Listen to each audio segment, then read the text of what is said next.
Hello and welcome to my video about the teaching of culture. My name is Dr. Jennifer Schluer, and before we start with the theory, I'd like to do a little warm-up with you. I'd like to conduct a brainstorming about the term culture. So what comes to your mind when you hear the term? Think about it for a brief while and write down everything that comes to your mind. Afterwards, you should try to organize your responses into a cluster or mind map.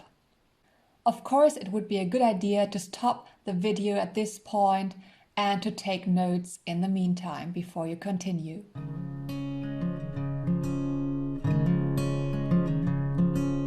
Okay, now I've got another task for you. I'd like you to have a look at the following cartoon. I know that this cartoon is highly critical, but I'd like to describe it in a very neutral manner first before you start analyzing it. So the steps are the ones of description, then analysis, and then interpretation. It's always very important to distinguish between these three steps. So I'd like to show you the following cartoon for this task.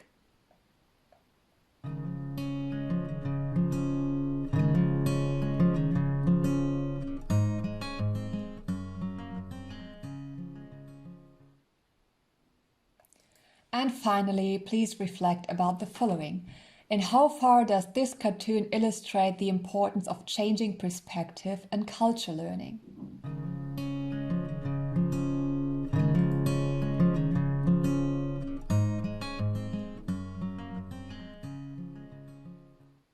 The cartoon shows us that changing perspective is a very important facet of intercultural competence. But also, the term culture itself is a changing term. And this is the next point I'd like to talk about, the changing conceptualizations of culture. So as you can see in this brief illustration, culture has been conceptualized quite differently in the past decades and centuries, as you can see here. The different terms stand for different underlying conceptualizations of culture, but not everyone uses these fine distinctions. So quite often you just hear the term culture and people might associate quite different things with it. If you compare your notes and mind map about culture with those of other persons, you'll notice several discrepancies, but also commonalities. Also, if you go back to your own mind map after a longer period of time, you might see things differently. So culture definitely is a very fuzzy construct, a changing term, and therefore we always need to be explicit about our understanding of the term. And overall, of course, you'll notice that there is no all-encompassing definition of culture. This because culture is very complex, and so it is very hard to consider everything in one definition only. And since everything is changing over time, also the theories about culture change. This is why we always need to inspect definitions of culture in a critical way. For instance, the limitations of the Landeskunde approach are as follows. The notion of culture here usually is restricted to surface phenomena such as facts and figures about a country or culture, and even the term Landeskunde itself is misleading because culture can never be equated with countries or nations. So on the one hand, there are several cultures in one country, and on the other hand, cultures also cross national boundaries. Just think about digitalization and travel and the affordances that arise from it. And due to this complex and shifting character of culture, the current conceptualization of culture is very wide-ranging, open and flexible. It encompasses many aspects and is changing constantly, which makes it an elusive concept that is very hard to grasp in one definition only. But one important aspect to bear in mind is that culture is constructed or shaped by humans, and at the same time, cultural beliefs shape people's behavior and actions. If we look at the role of culture in the teaching of English, we have to acknowledge that culture learning and teaching should never be restricted to Anglophone countries and areas, but to intercultural exchanges of any kind, in which English is typically used as a lingua franca, which is a shared language, by speakers of different linguistic and cultural backgrounds. And looking back at our cartoon that we discussed in the beginning, we realized that change of perspective is a crucial cultural skill. So when people interact with each other, they should make their own understanding clear to their interlocutor and also inquire about the perspective the other person has. Bredella and Crumsch are important names in that field, and the skills of reflection, empathy, inquiry, and comparison are essential in that regard. Another and more recent key notion is metacultural competence, which has recently become quite popular in the field of English as an international language. Metacultural competence is a competence that enables interlocutors to communicate and negotiate their cultural conceptualizations during the process of intercultural communication. And in that respect, Sharifian highlights three central strategies, which are variation awareness, explication strategies, and negotiation strategies. Conceptual variation awareness is the awareness that one and the same language could be used by different speech communities to encode and express their respective cultural conceptualizations. Second, conceptual explication strategies reflect a conscious effort made on the part of the interlocutors to clarify relevant conceptualizations with which they think other interlocutors may not be familiar. And finally, conceptual negotiation strategies denote the ability to negotiate intercultural meanings in seeking conceptual clarification when they feel that there may be more behind the use of a certain expression than is immediately apparent. However, I'd like to caution you that metacultural competence is only one facet of cultural competence. Most frequently, you might read the term intercultural competence to stress the interactional aspect between members of different cultures. It is not restricted to the negotiation of underlying conceptualizations as metacultural competence is. However, also the term intercultural is debated, for reasons that I'll discuss soon, and so many people favor the terms cultural competence and cultural understanding. The figure here illustrates some important components, but it is not comprehensive, of course. We'll therefore go back one step and inspect some common models of culture next. Probably the most popular model of culture is the iceberg model. It shows that culture basically consists of two parts: a visible part above the water and an invisible part below the water. The visible part refers to what we can see and hear, such as the language people use and the practices they adopt, the artifacts they have produced or value, such as their clothes or buildings or symbols. On the other hand, the invisible part represents the underlying causes of the visible practices, such as values and beliefs, perceptions and attitudes. It is by far the greatest part of culture, as the illustration indicates. However, the dividing line between the two layers cannot always be clearly drawn, since they are closely related to each other. This once again demonstrates that culture is a dynamic construct, a fuzzy set of knowledge, values, beliefs, and practices that are shared by a group of people. The iceberg model is one example of a structural model of culture. Another structural model is the onion model, which is also quite famous. Similar to the iceberg model, it illustrates that only a very small part of culture is visible to the outside observer, and this is the outermost layer of culture. Of course, several layers can be peeled off, but getting to the core of culture can be very hard and conflictual for people, just as they might start to cry when they peel off or cut an onion. The core of culture are the values of a culture. They might become visible in the rituals, heroes, and symbols of a culture, as well as the practices people follow. One major advantage of structural models is that they help us to point out that culture does not only become manifest in outer appearance and behavior, but is also deeply rooted in people's thinking, beliefs, and emotions. So we see this three-part division, which is also resumed by other scholars, namely the affective aspects, emotion, cognitive aspects, like thinking, and behavioral aspects, the actions people adopt. However, these simple structures do not reflect the complexity of culture and the complexity of the real world. So this would be one major disadvantage of the structural models. Nevertheless, these basic distinctions are frequently used in popular models of intercultural competence. So we see these three major dimensions of knowledge, emotion, and skills.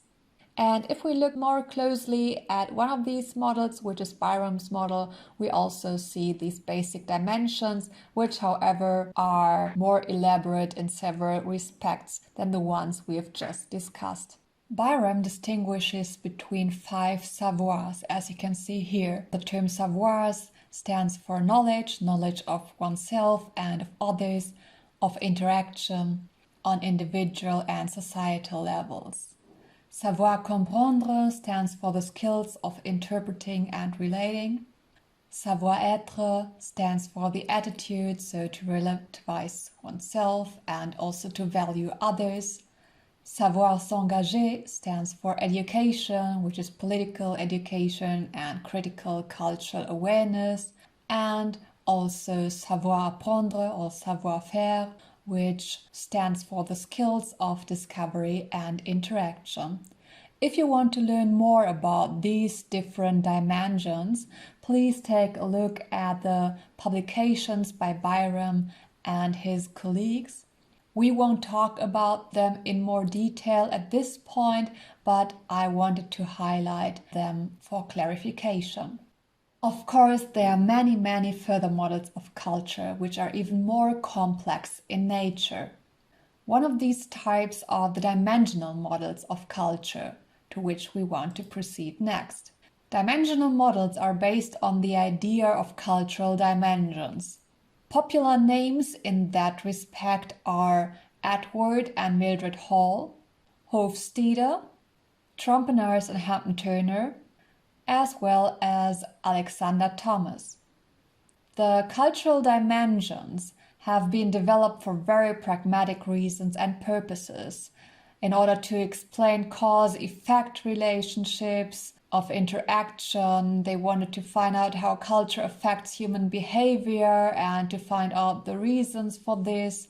And based on close cultural analysis, the question was, how can we give advice about how to best act and react in intercultural encounters? The main advantages of these dimensional models are that they help to raise awareness of basic differences between cultures, so basic dimensions that might become relevant in intercultural contact.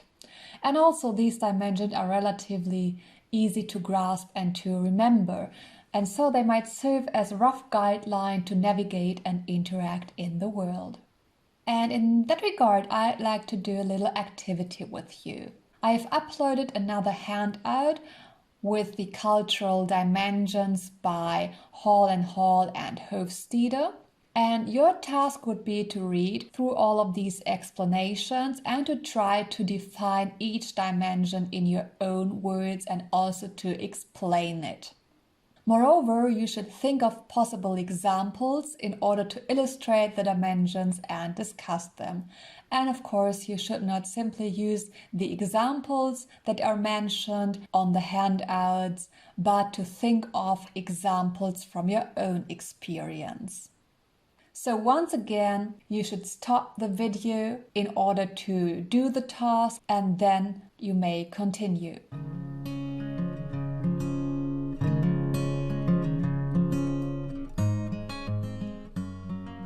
When working on the task, you might have noticed that there are several stereotypes being mentioned. And in fact, this dimensional approach may even reinforce stereotypes. So if you believe that people from one particular culture are always very individualist, whereas other people from another culture are always very collectivist, even though these are only tendencies, then of course stereotypes might be reinforced, because not everyone within one culture is the same. And of course, based on these dimensions and the standards that they imply, hasty generalizations might be drawn.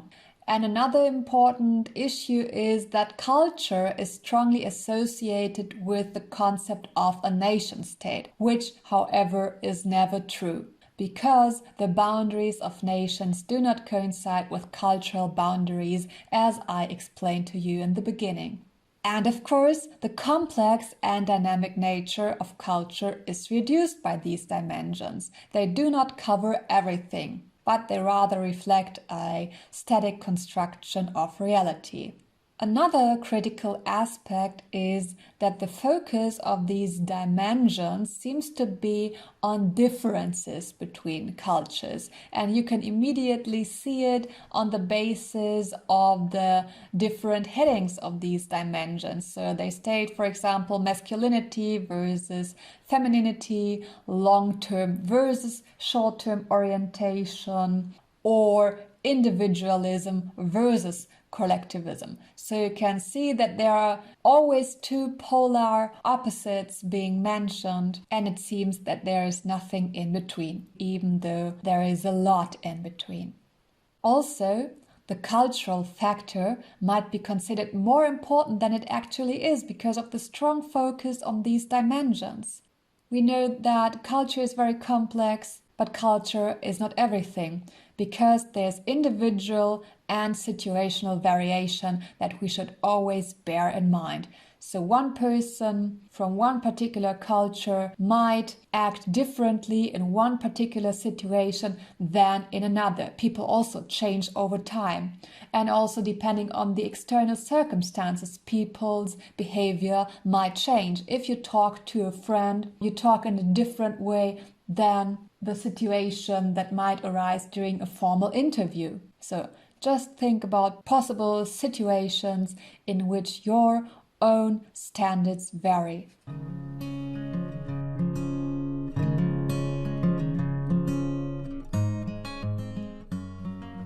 And there is another important remark that I want to make. Because if you look at the literature, you'll notice that Hofstede's dimensions have been developed in the 1960s already, based on a large-scale survey that was conducted at the computer company IBM. Moreover, it was conducted among managers.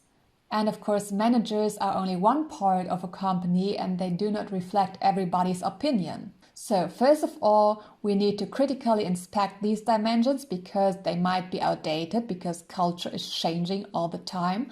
Of course, there's also more recent research going on about cultural dimensions, but still culture might be changing more rapidly than research is able to investigate.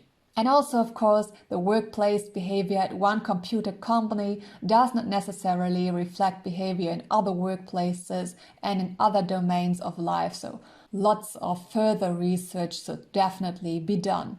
And Hofstede's dimensions were originally meant to refer to organizational cultures, but they have been expanded to the societal level, and usually also in terms of different nations. And definitely this should not be applied to individuals in particular situations. So we can see that there are many critical remarks arising from the dimensional approach.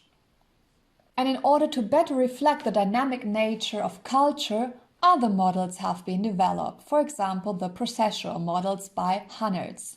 Hannard's conception of culture transcends the notion of culture as a fixed and stable entity. For him, culture is constantly on the move, it is dynamic and transcends borders. It is highly complex, as you can already read from the title of his book Cultural Complexity. And culture has been constructed by people. And here's a quote from his book. To keep culture going, people as actors and networks of actors have to invent culture, reflect on it, experiment with it, remember it, or store it in some other way, debate it, and pass it on. And related to that, the concepts of transculturality and hybridity have been developed, but we won't go into more detail about this. If you're interested, you may read the pertinent literature. I'll briefly go into more detail about the main core that stands behind transculturality and hybridity, and I'll also relate it to the most frequent criticisms from intercultural approaches and in how far they are similar or different from each other. So let's start with the intercultural approach and the most frequent criticisms. First of all, the main criticism refers to its focus on differences, as we have already seen in the dimensional models. Here, the idea is one of clearly separable cultures, and the focus is on differences between cultures, and it is already implied when people talk about culture A versus culture B versus culture C, or talk about culture difference. So we can really notice an emphasis on difference, even though our goal should be to identify similarities, right? And by focusing on differences and stressing them, outdated conceptions and models of culture might even get reinforced, and even through academic papers and textbooks. So if you look critically at the literature, you might notice that some things should really be formulated in a more careful manner, and that also some fundaments of particular studies should be inspected more critically. Some of them do no longer reflect the current state of research, and thus they also do not mirror reality. Quite often there is an idea of having a culture, and this typically refers to a categorization in terms of nationality or ethnicity. So we need to be critically aware of all these dangers of the intercultural approach. Elaborating on that, we've just said that culture is often constructed as a static, internally homogeneous entity that is different from other such entities. And of course, also for researchers, problems arise in that respect. So if researchers use predefined cultural categories that are salient to them as the basis for their investigations, they can only reproduce the discourses that are available, rather than analyzing those discourses critically. And so the question is, how can we escape from this vicious circle of reproducing the static construction of culture? And in that regard, some researchers even view the term inter as highly problematic. And that is why I'd like to talk about the main tenets of the inter and transcultural approach. Inter basically means between. So at least two entities are involved, as we've seen, like for example, culture A and culture B. And the focus mainly is on skills that should be acquired in order to be interculturally competent when interacting with these other persons. So there's a stress on otherness, on differences. And also there is an emphasis on cultures as clearly separable entities and not entities that may be in a constant flux, that may get some inspiration and impact from other cultures and so on. And that is why people have suggested the term trans, because trans means beyond or through. And here the focus is more on the individuals that transcend cultures, and the approach starts with the self. So with the individual person who is a mixture of different cultures. And therefore, a self-reflective approach is highly important. So it is the basic first step for transcultural learning and also trying to understand other people. So the emphasis here is a different one. It is not on differences between these big units of culture A and culture B, but on the individual persons who have got a very particular individual and cultural profile. And here the question is, of course, how can we interact and maybe also create synergies between the different people and their backgrounds? So, to summarize these two distinctions, we can say that the term and the approach of intercultural research might mislead to the impression of cultural separation through the emphasis on cultural differences for the purpose of identifying potential areas of cultural conflict. So, we can really see that there are several points of criticism. And in order to avoid this focus on differences, conflict and separation of cultures, transcultural research has a closer look at the complex processes of interaction and the merging of cultures, as well as their dynamic interplay, by stressing the potentials of diversity and their synergistic working together.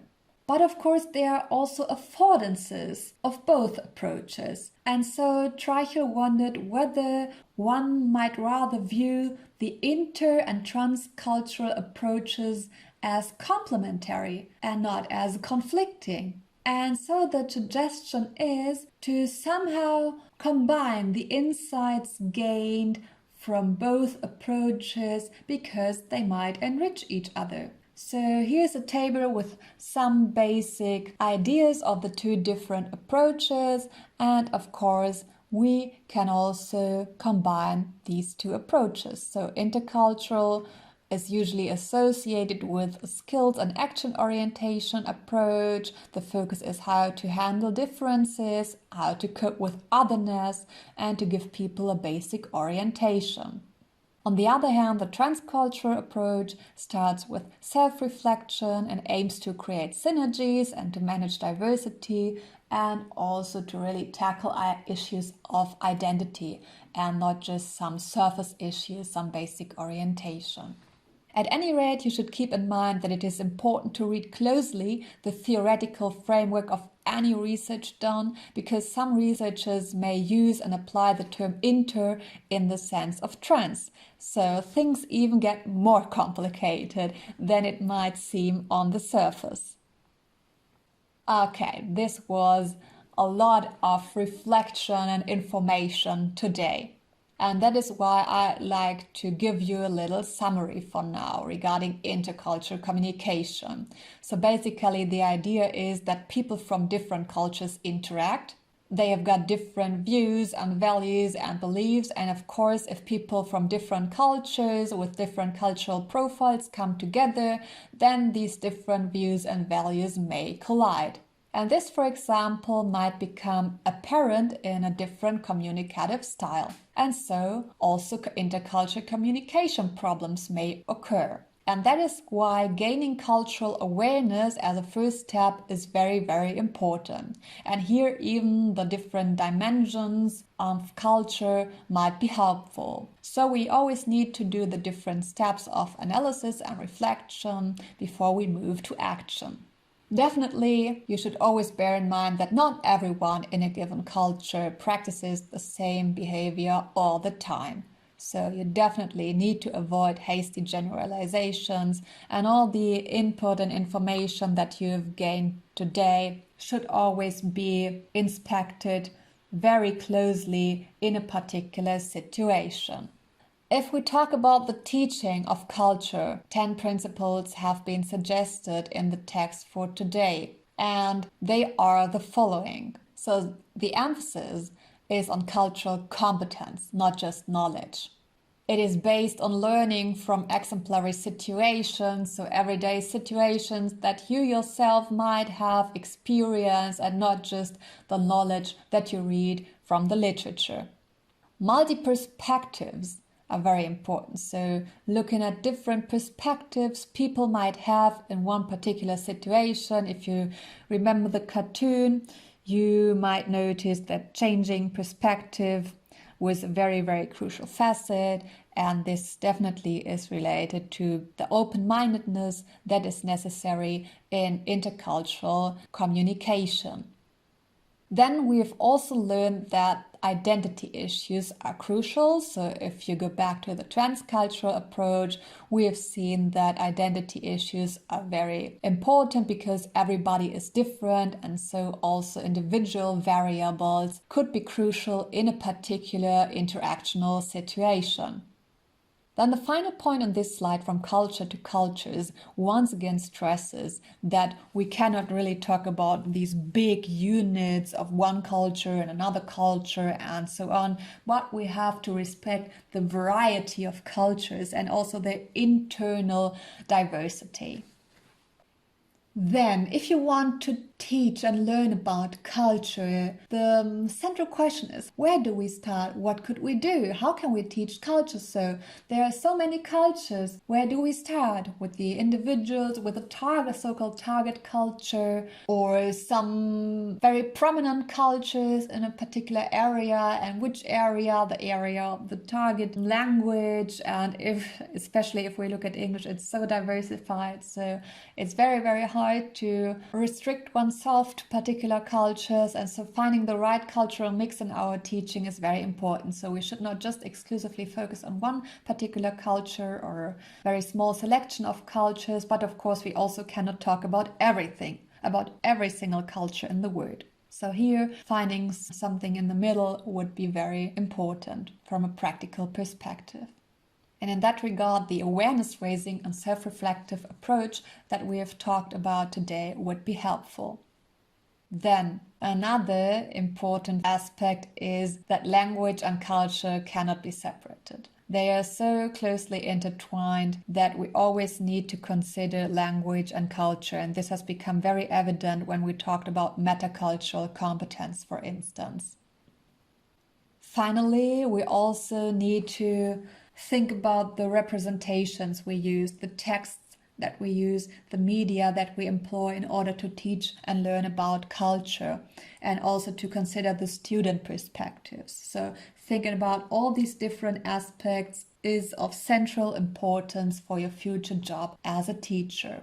And as a summary slide, I have created this illustration. It emphasizes that culture is not the only factor in an interactional situation, but that also personal and situational variables are very important. And you can also see that there are many, many subpoints for each of these main factors or dimensions, and also several of them overlap, as you can see here. So, for example, a person's age is, of course, an individual factor, but on the other hand, people often feel connected to other people who are of the same age. So it could also be some kind of culture. And finally, we have learned that changing perspective is very important, as this final cartoon illustrates as well. So just take a brief look at them before we do our final wrap-up activity.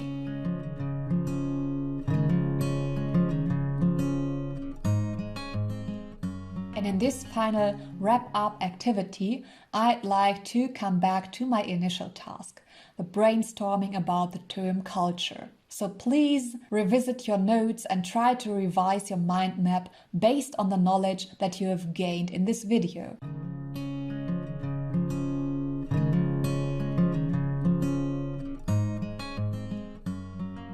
In the next session, you'll practically apply your theoretical knowledge.